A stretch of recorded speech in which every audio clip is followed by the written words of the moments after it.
გამარჯობა. კიდევ ერთი თვე მიიწურა და ჩვენ კვლავ ვიკრიბებით, რათა გავაანალიზოთ, რამდენად წინ წაიწია კაცობრიობამ უსასრულობის შესწავლაში. დღეს ვისაუბრებ იმ მოვლენებზე, რომლებმაც შესაძლოა სამუდამოდ შეცვალონ ჩვენი წარმოდგენა სამყაროზე. გადავხედოთ, რა ხდებოდა ჩვენი პლანეტის მიღმა 2026 წლის იანვრის თვეში. ილონ მასკის მორიგი რაკეტები, ახალი ტელესკოპები, შორეული galaktikების სელფები და ყველაფერი, რაც ახალია. ჩვენ ამ ყველაფერს დღეს ერთად განვიხილავთ.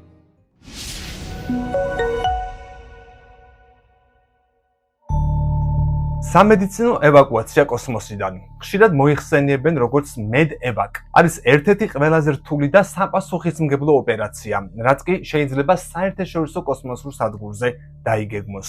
მოკლედ რომ ვთქვა, ეს არის პროცესი, როდესაც ასტრონავტს ჯანმრთელობის კრიტიკული მდგომარეობის გამო ვადაზიადრე და სასწრაფოდ აბრუნებენ დედამიწაზე. კოსმოსურ სადგურზე არის პირველადი დახმარების აფთიაქი. აქვთ ეს ყველაფერი, დეფიბრილატორი და გარკვეული მედიკამენტები, თუმცა იქ არ არის საოპერაციო ბლოკი. ევაკუაცია ინიშნება მაშინ, როცა ადგილზე მკურნალობა შეუძლებელია. ან მდგომარეობა საფრთხეს უქმნის ასტრონავტის სიცოცხლეს, ან მისიის გაგრძელებას. სადგურზე ყოველთვის არის მიბმული ეგრეთ წოდებული სამაშველო ნავი. ხომალდი, რომლითაც ასტრონავტები ჩაფრინდნენ, მაგალითად SpaceX-ის დრაგონი ან სოიუზი. დაავადებული ასტრონავტი და მასთან ერთად კიდევ მინიმუმ 1 ან 2 წევრი ეკიპაჟის შემადგენლობიდან გამომდინარე ჯდებიან ხომალდში. კაფსულა ეხსნება სადგურს და იწყებს დაშვებას. აქამდე ასეთი მისია არ განხორციელებულა. სწორედ 2026 წელს შედგა ასეთი მისია, რომლის შესახებაც ახლა უფრო დეტალურად გიამბობთ.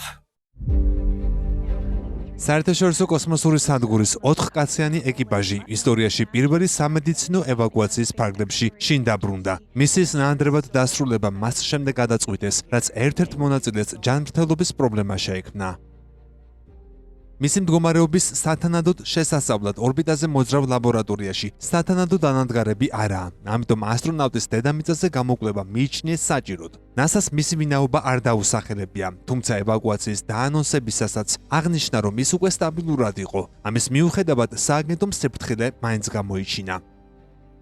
ისინი დედამიწაზე SpaceX-ის აპარატით გამოემგზავრნენ და წარმატებით დაეშნენ. ზენა კარდმანი, მაიკლ ფინკი, კიმი იუი და ოლეგ პლატონოვი პლანეტის ორბიტაზე კომპანია SpaceX-ის რაკეტით აგვისტოში გაემგზავრნენ. იქ ისინი სულ მცირე 6 თვის განმავლობაში უნდა დარჩენილიყვნენ და 2026 წელს ღია კოსმოსში გასულიყვნენ. ასტრონავტის მდგომარეობის გამო ეს ვერ მოხერხდა. ისინი პლანეტაზე, კერძოდ კი წყნარი ოკეანის სანაპიროზე, Endeavour-ის სახელით ცნობილი კაფსულით 15 იანვარს დაბრუნდნენ. NASA ორბიტაზე ახლა უკვე მომდევნო მისიის გასაშვებად ემზადება, რაც 15 თებერვალსაა ჩანიშნული. ამჟამად საერთაშორისო კოსმოსურ სადგურში მხოლოდ 3 ასტრონავტია: კრის უილიამსი, სერგეი მიქაევი და სერგეი კუცვერჩკოვი. ასეთი რამ თითქმის 2 10-წლეულში პირველად ხდება. ამერიკის შეერთებული შტატების ამინდის ეროვნული სამსახურის კოსმოსური ამინდის პროგნოზირების ცენტრის ცნობით, 20 იანვარს დედამიწამდე მზის მძლავრმა აქტივობამ მოაღწია. ამ მოვლენამ ფერადი ჩრდილოეთის ციალი და თვითმფრინავებისთვის GPS კავშირის შეფერხებები გამოიწვია. სააგენტომ დააფიქსირა მზის რადიაციული შტორმი, რომელიც სიმძიმის 5-ბალიანი შკალით მეოთხე დონით შეფასდა. ცენტრმა ეს მოვლენა დაახასიათა როგორც ყველაზე მასშტაბური მზის რადიაციული შტორმი ბოლო 20 წლის განმავლობაში. მზის რადიაციული შტორმი გულისხმობს დედამიწის მიმართულებით დამუხტული ნაწილაკების ინტენსიურ და სწრაფ ნაკადს, რამაც შესაძლოა გავლენა მოახდინოს კოსმოსურ გაშვებებზე, ავიაციასა და თანამგზავრების მუშაობაზე.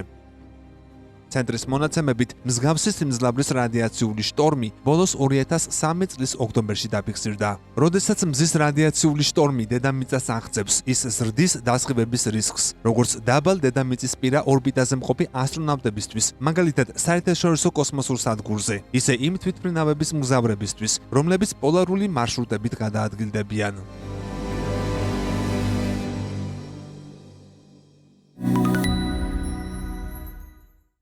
17 იანვარს მთვარეზე დაბრუნების მისია არტემის 2-ისთვის განკუთვნილმა რაკეტამ და ორიონის კოსმოსურმა ხომალდმა NASA-ს კენედის კოსმოსური ცენტრის სატრანსპორტო საშუალებების ასაწყობის შენობიდან თითქმის 12 საათიანი გზის შემდეგ გამშვებ პლატფორმამდე მიაღწიეს. ხომალდი და მთელი სისტემა NASA-ს მცოცავმა ტრანსპორტერმა დანიშნულების პუნქტამდე საათში 1.31 კილომეტრის სიჩქარით მიიტანა. ამით შეგვიძლია ვთქვათ, რომ პროგრამის მეორე ეტაპი მთვარის ორბიტამდე ასტრონავტების მისვლა და უკან დაბრუნება ფაქტობრივად მზადყოფნაში მოდის. ფრენა მიმდინარე წლის თებერვალშია დაგეგმილი, კერძოდ 6 თებერვალს. თბილისის დროით შესაძლოა 7 თებერვლის გამთენიაც იყოს. გუნდი იანვრის ბოლოს გენერალური რეპეტიციისთვის ემზადებოდა, რომლის დროსაც ისინი რაკეტას კრიოგენული, ანუ ზედცივი საწვავით დატვირთავენ. უკუთვლას გაევლიან და რაკეტიდან საწვავის უსაფრთხოდ დაცლაში ივარჯიშებენ. ეს ყველაფერი აუცილებელი ნაბიჯებია, სანამ არტემისის ეკიპაჟიანი მისია დაიწყება. აღნიშნულის შემდეგ მისიის მართვის გუნდი შეაფასებს სისტემის მზადყოფნას და საბოლოოდ დაადასტურებს გაშვების თარიღს. მისიის ასტრონავტები რიდ ვაისმანი, ვიქტორ გლოვერი, კრისტინა კოკი და ჯერემი ჰანსენი უკვე წინა სასტარტო იზოლაციასა და სამედიცინო მზადებაში არიან. თუ 6 თებერვალს გაშვება ვერ მოხერხდა, ამინდის ან ტექნიკური მიზეზით, სარეზერვო ფანჯრები თებერვლის 11 რიცხვამდე გახსნილია. შემდეგ კი შესაძლებლობები მარტსა და აპრილშიც იქნება. მისის ხანგრძლივობა დაახლოებით 10 დღეა. ეს არის პირველი პილოტირებული მისია მთვარის მიმართულებით 1972 წლის შემდეგ. ასტრონავტები მთვარეზე არ დაეშვებიან, ისინი შემოუვლიან მას და გამოსცდიან ყველა სისტემას, რაც საჭიროა მომავალში არტემის 3 პროგრამისთვის, რომელიც მთვარეზე ადამიანების დასმას ითვალისწინებს. აქვეა ისტორიული მომენტიც. კრისტინა კოკი იქნება პირველი ქალი, ხოლო ვიქტორ გლოვერი პირველი ფერადკანიანი ადამიანი, რომელიც მთვარის ორბიტაზე გაფრინდება.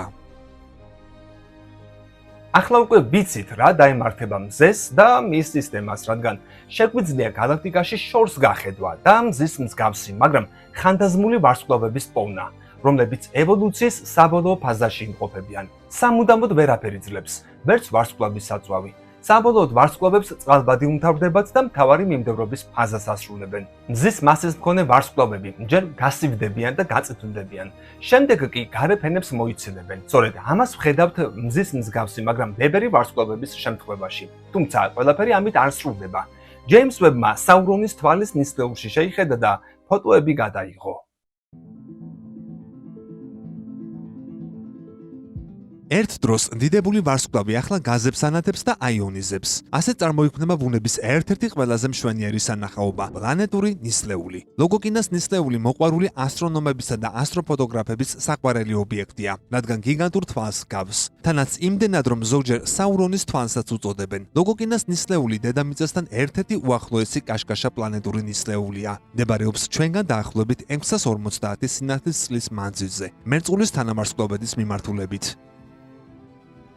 მას კარგად ვიცნობთ ჰაბლის კოსმოსური ტელესკოპის ფოტოებიდან, მაგრამ ახლა უკვე გვაქვს ჯეიმს ვების კოსმოსური ტელესკოპიც. მიუხედავად იმისა, რომ ჰაბლის ფოტოებს მუდამ ექნება საკუთარი ადგილი მეცნიერებაში, ჯეიმს ვებმა ლოგოკინას ნისლეულში კიდევ უფრო ღრმად შეიხედა. მომაკვდავი ვარსკვლავისგან მომდინარე მძლავრი ვარსკვლავური ქარები და რადიაცია ვარსკვლავის მიერ გამოტყორცნილი გარე ფენების გაზს ურტყამს და შორს ფანტავს. თუმცა გაზში არის უფრო მკვრივი კვანძები, რომლებიც ამ დარტყმას წინააღმდეგობას უწევენ. ზოგჯერ მათ გლობულებს უწოდებენ, ხანაც კომეტურ კვანძებს, რადგან ისინი მართლაც გვანან კომეტებს, რომლებიც კოსმოსში მოგზაურობისას მტვრისა და ორთქლის კვალს ტოვებენ. მათი დანახვა მხოლოდ უახლოეს პლანეტურ ნისლეულებში შეგვიძლია. ლოგოკინას ნისლეულში დაახლოებით 40,000 კომეტური კვანძია. რა თქმა უნდა, ეს სისტემები მზის სისტემის მსგავსად მკვრივი არაა. თითოეული კვანძის თავი კარგადაა განათებული და იონიზებული ნისლეულის ვარსკვლავის მიერ. კუდი კი ნაკლებად ენერგიული გაზისგან შედგება და კვანძს უკან მიუყვება.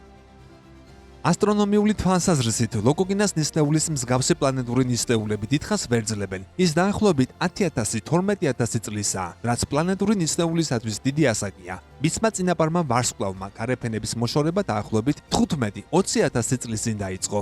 ასეთია ჩვენი მზის ბედიც, როდესაც მთავარი მიმდევრობის ფაზის დასასრულს მიუახლოვდება, ის წითელ გიგანტად გაფართოვდება. ერთ დროს ყვითელი მზე მბზინამ წითლად გადაიქცევა და გრავიტაციის მეშვეობით ვეღარ შეინარჩუნებს გარე გაზოვან ფენებს.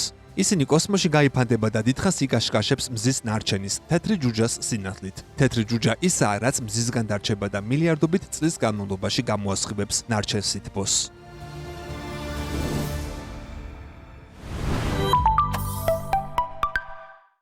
ეგზოპლანეტის სიცოცხლისათვის ხელსაყრელობის ერთ-ერთი კრიტიკული ასპექტი არის იმ ვარსკვლავის გრძელვადიანი სტაბილურობა, რომელსაც გარშემო უვლის. ზოგიერთი ვარსკვლავი უკიდურესად მასიურია და წყალბადის საწვავს სულ რაღაც რამდენიმე მილიონ წელიწადში ხარჯავს. ჩვენი მზის სამეზობლოში გამოავლინეს სიცოცხლისათვის ხელსაყრელობის კანდიდატი ასეულობით პლანეტური სისტემა. ამის ნათელი მაგალითია ორიონის თანავარსკვლავედში მდებარე ცისფერი სუპერგიგანტი ვარსკვლავი რიგელი. ის მხოლოდ 10 მილიონ წელიწადს იკაშკაშებს. ეს დრო საკმარისი არ არის მის გარშემო პლანეტების წარმოსაქმნელად. ზოგიერთი ვარსკვლავი, მაგალითად წითელი ჯუჯები, იმაზე დიდხანს იცოცხლებენ, ვიდრე სამყაროს ამჟამინდელი ასაკია, მაგრამ ახასიათებთ ძლიერი ამოფრქვევები, რაც შეიძლება ხელს უშლიდეს მათი პლანეტების სიცოცხლისათვის ვარგისიანობას. ჩვენი მზის მსგავსი ვარსკვლავები შეიძლება ტკბილი ადგილი იყოს, იქამდე, ვიდრე წითელი გიგანტი გახდებიან. ისინი დაახლოებით 10 მილიარდ წელიწადს ანათებენ. ასეთი გრძელვადიანი სტაბილურობა კომპლექსური სიცოცხლის წარმოქმნის საშუალებას იძლევა. მზე G ტიპის ვარსკვლავია, რომელსაც ყვითელ ჯუჯასაც უწოდებენ. ამ ტიპის ვარსკვლავები საკმაოდ უხვადაა, ისევე როგორც მათი ოდნავ დაბალმასიანი ბიძაშვილები, K ტიპის ვარსკვლავები, რომლებსაც ნარინჯისფერ ჯუჯებს უწოდებენ. ასტრონომთა ჯგუფმა მზის სამეზობლოში 2000-მდე მეტი K ტიპის ვარსკვლავი აღწერა. აიღეს ასეულობით მათგანის დეტალური სპექტრი, რის საფუძველზეც გაირკვა მათი ასაკი, ბრუნვა, ტემპერატურა და მდებარეობა ირმის ნახტომში. სიცოცხლისათვის ხელსაყრელი პლანეტების ზებნა უზარმაზარი წამოწყებაა. ირმის ნახტომში სუმცირე 100 მილიარდი და მაქსიმუმ 400 მილიარდი ვარსკვლავია. მაგრამ ზუსტი რიცხვი ასტრონომებმა ჯერ არ იციან.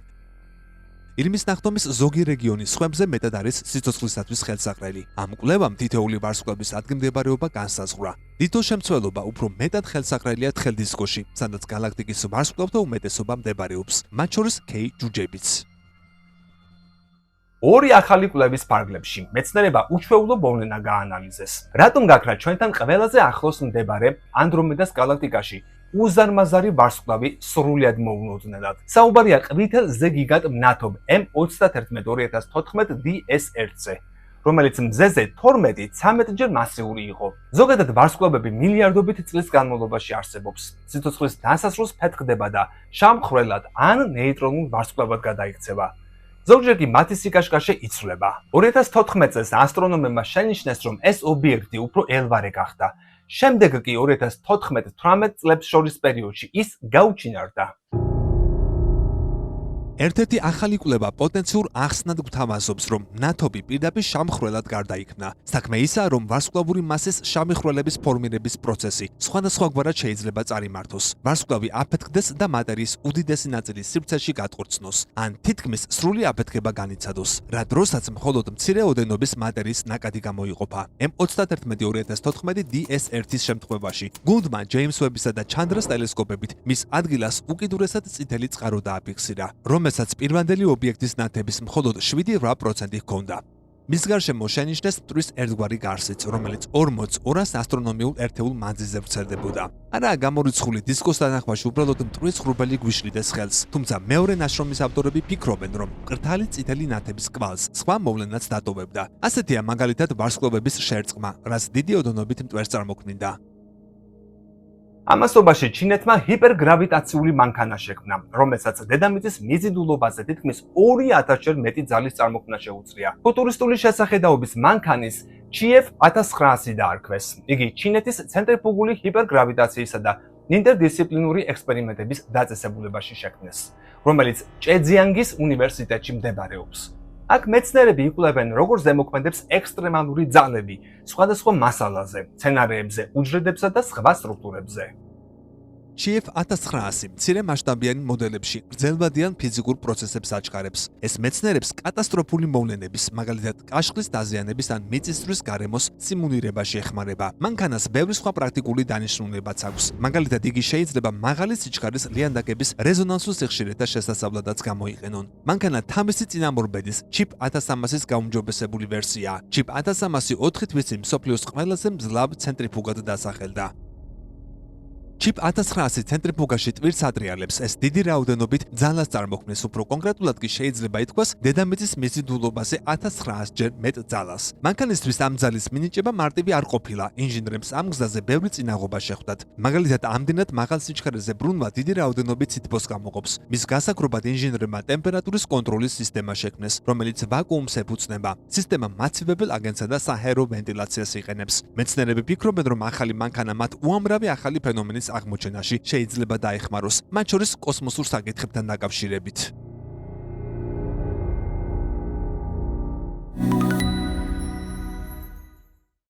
ორგანიზაცია Schmidt Science-მა 2029 წლისთვის 4 ახალი ობსერვატორიის ამუშავება დაანონსა.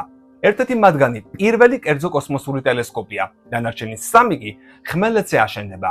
ერიკ და ვენდი შმიტების ობსერვატორიული სისტემა ასეთი იქნება ამ ასტრონომიული ქსელის სახელი, რომელიც ორგანიზაციის დამფუძნებელი ცოლ-ქმრის პატივსაცემად შეარჩიეს.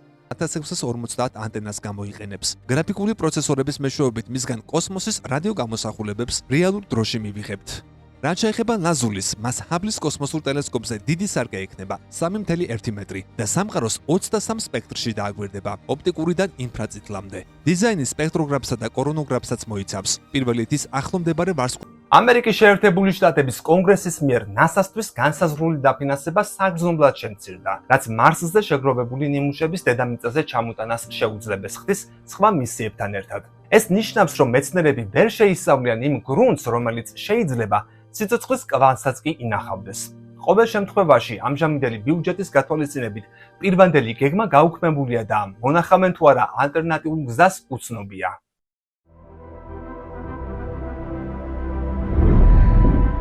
მარსმავლები კურიოზიტი და პერსევერანსი მარსს აქტიურად იკვლევს და მისი წყლიანი წარსულის შესახებ სულ უფრო მეტ ინფორმაციას გვაწვდის. ამის მიუხედავად დეტალური და ღრმა ანალიზისათვის ხშირად დისტანციური აპარატები არახელსაყრელია. სწორედ ამიტომაა საჭირო ჩვენი მეზობელი ციური სხეულის ზედაპირზე შეგროვებული ნიმუშების ახლოდან გამოკვლევა. ეს NASA-ს პრიორიტეტად ჯერ კიდევ 2011 წელს მიიჩნეოდა. მარსიდან ნიმუშების ჩამოტანის მისია ამერიკის შეერთებული შტატებისა და ევროპის კოსმოსური სააგენტოების თანამშრომლობით უნდა განხორციელებულიყო და მარსის შესწავლაში რევოლუციური ეტაპი ყოფილიყო. ამისთვის პერსევერანსმა საკუთარი როლი უკვე შეასრულა. მან მარსზე გრუნტისა და ქვების ნიმუშები მოიპოვა.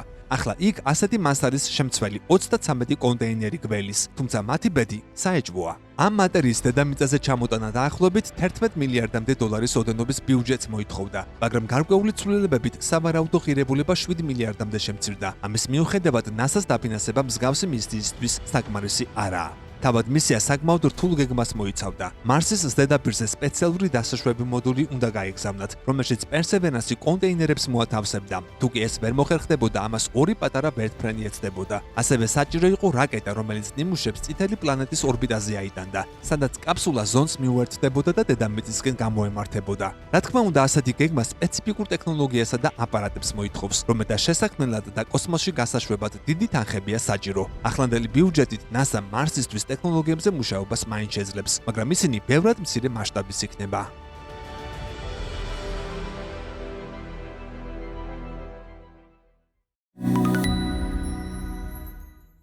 NASA-მ კოსმოსში ეგზოპლანეტების შემსწავლელი ახალი ზონდი გაუშვა, რომელსაც პანდორა ეწოდება. ის ორბიტაზე ილონ მასკის კომპანია SpaceX-ის რაკეტა Falcon 9 გაიტანა. აპარატი კალიფორნიაში მდებარე ვანდერბერგის კოსმოსური ძალების ბაზიდან 11 იანვარს ადგილობრივი დროით 8 საათსა და 44 წუთზე აფრინდა. კომპანია მისიას ბინდის სახელით მოიხსენიებს, რადგან ზონდი მზის მიმართ სინქრონულ ორბიტაზე განლაგდა, რომელიც დედამიწის დღისა და ღამის გამყოფ ხაზს მიუყვება.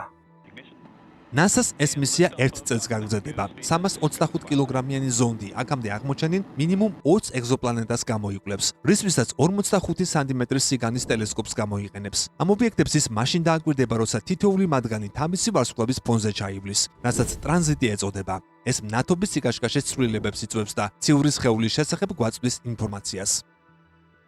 აქამდე ნაპოვნი 6000 მეტი ეგზოპლანეტა სწორედ ტრანზიტის მეთოდით დააფიქსირეს. ეს ტექნიკა მათი ატმოსფეროების გაანალიზებაშიც გვეხმარება. იქ არსებული მოლეკულები ვარსკვლავის სინათლის არეგვლისას სპეციფიკური სიგრძის ტალღებს წარმოქმნის და ქიმიურ შემადგენლობას ავლენს. ამის მიუხედავად ეს გამოწვევებსაც უკავშირდება, რადგან ვარსკვლავების ზედაპირი ერთგვაროვანი არაა და სხვადასხვა რეგიონში სიკაშკაშეს მაჩვენებლების განსხვავდება. პანდორა ამ სირთულეებს ითვალისწინებს. ის მნათობისა და ეგზოპლანეტის სპექტრებს განაცალკებებს. ობიექტებს იგი ხილულ და ინფრაწითელ სპექტრში დააკვირდება. ზონდი ისეთ ეგზოპლანეტებზე იქნება კონცენტრირებული, რომელთა ატმოსფეროებში წყალი ან წყალბადის ჭარბობს. კომპანია GRU Space მთვარეზე სასტუმროს დაჯავშნის შესაძლებლობას გვთავაზობს. თუ ყველაფერი მათი გეგმის მიხედვით წავა, რაც შორეული პერსპექტივაა ჩემი აზრით. ერთვარსკვლავიანი სასტუმრო ტურისტების მიღებას 2030-იან წლებში დაიწყებს. ინფორმაციას ამაზე Ars Technica ავრცელებს.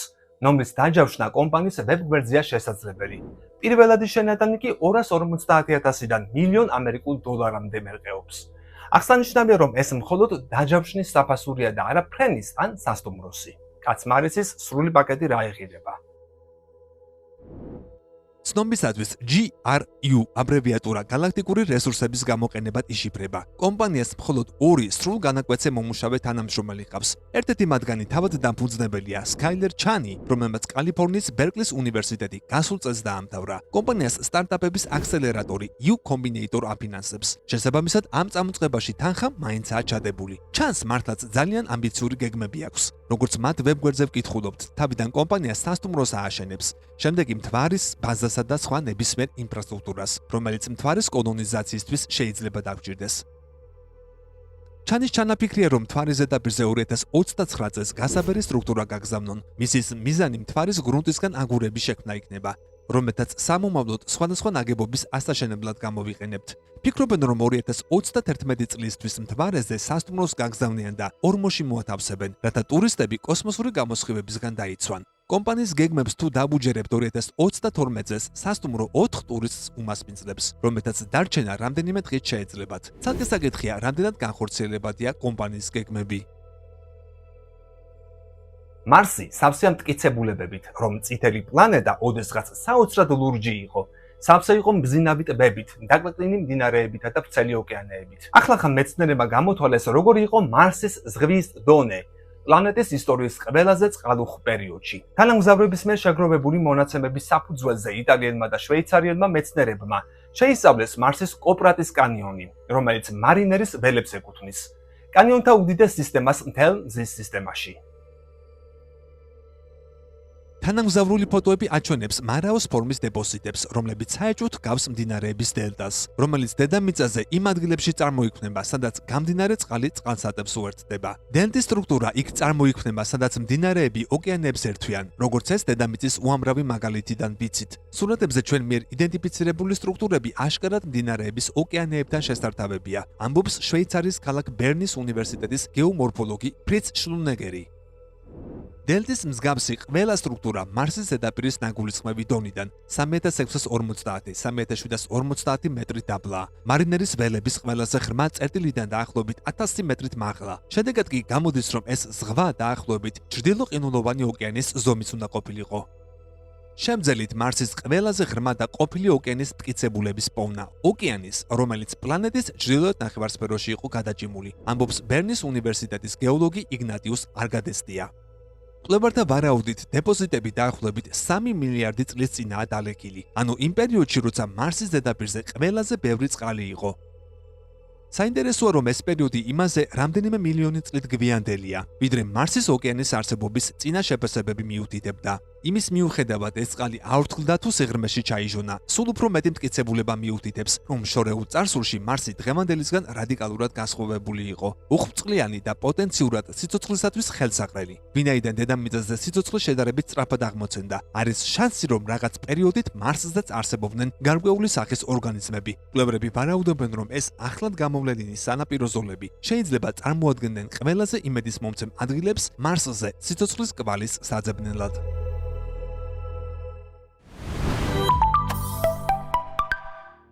სამყაროს გაფართოება სულ უფრო ჩქარდება და ფიზიკოსებისათვის ეს ერთ-ერთი მთავარი შეკითხვაა, რომელზეც ზუსტი პასუხი არ გვაქვს. დღეს არსებული თეორიები სრულად ვერ ხსნის ამ ფენომენს. სამყაროს დღევანდელი სტანდარტული სურათი აინშტაინის ფარდობითობის ზოგად თეორიასა და ნაწილაკების ფიზიკის სტანდარტულ მოდელზეა აგებული. ამ ჩარჩოში მეცნიერები როგორც წესი ვარაუდობენ, რომ სივრცის სწრაფი გაფართოების ასახსნელად არსებობს იდუმალი ძალა, რომელიც ცნობილია როგორც ბნელი ენერგია. კოსმოლოგიაში მისი ფართოდ გამოყენების მიუხედავად, ბნელი ენერგიის ნამდვილი ბუნება და წარმოშობა ჯერ კიდევ უცნობია. და აი ახლა, ბრემენის უნივერსიტეტის გამოყენებითი კოსმოსური ტექნოლოგიებისა და მიკროგრავიტაციის ცენტრის ზარმის კვლევრები პრობლემის სხვაგვარად გადაჭრას გვთავაზობენ. მათი ნაშრომი მიუთითებს, რომ სამყაროს გაფართოება შესაძლოა ბნელი ენერგიის გარეშე აიხსნას. კოსმოლოგები აინშტაინის ფარდობითობის ზოგად თეორიას ფრიდმანის განტოლებებთან ერთად იყენებენ იმის აღსაწერად, თუ როგორ იცვლება სამყარო დროთა განმავლობაში. მეორე მხრივ, როდესაც ეს განტოლებები რეალურ ასტრონომიულ დაკვირვებებზე გამოიყენება, ისინი არასაკმარისია. იმისათვის, რომ ტელესკოპებით დანახულ მონაცემებს შეესაბამებოდეს, მეცნიერებმა განტოლებებში ბნელი ენერგია უნდა დაამატონ. ეს დამატება თავისთავად თეორიიდან ბუნებრივად არ არის მიღებული, ამიტომ ბევრისთვის ის დამაკმაყოფილებელი არაა. ამ შეზღუდვის გამო ზარმის გუნდმა და მათმა რუმინელმა კოლეგებმა ალტერნატიული იდეა შეისწავლეს. მათი შედეგები ჟურნალ Cosmology and Astrophysics ფიზიკში გამოქვეყნდა და ზოგადი ფარდობითობის გაფართოებას ეყრდნობა, რომელიც ცნობილია როგორც ფინსლერის გრავიტაცია. ეს მიდგომა ბოლო წლებში შემუშავდა და იყენებს სივრცე-დროის გეომეტრიის უფრო ფართო აღწერას. GRT სტანდარტული ფორმულებისგან განსხვავებით, ფინსლერის გრავიტაციას შეუძლია გაზების გრავიტაციული ქცევის უფრო ზუსტად აღწერა. ეს განსხვავება გადამწყვეტი შეიძლება იყოს სამყაროს მასშტაბური ქცევის მოდელირებისას. მოდიფიცირებული განტოლებები, რომლებიც ფინსლერ-ფრიდმანის განტოლებების სახელითაა ცნობილი, ბუნებრივად პროგნოზირებს სამყაროს გაფართოების აჩქარებას ცარიელ სივრცეშიც კი. ამ გადმოსახედიდან დამატებითი მოცემულობა არ არის საჭირო. შესაბამისად, აღარც ბნელი ენერგიაა აუცილებელი. მეცნიერები ამ მიმართულებით კვლევების გაგრძელებას აპირებენ.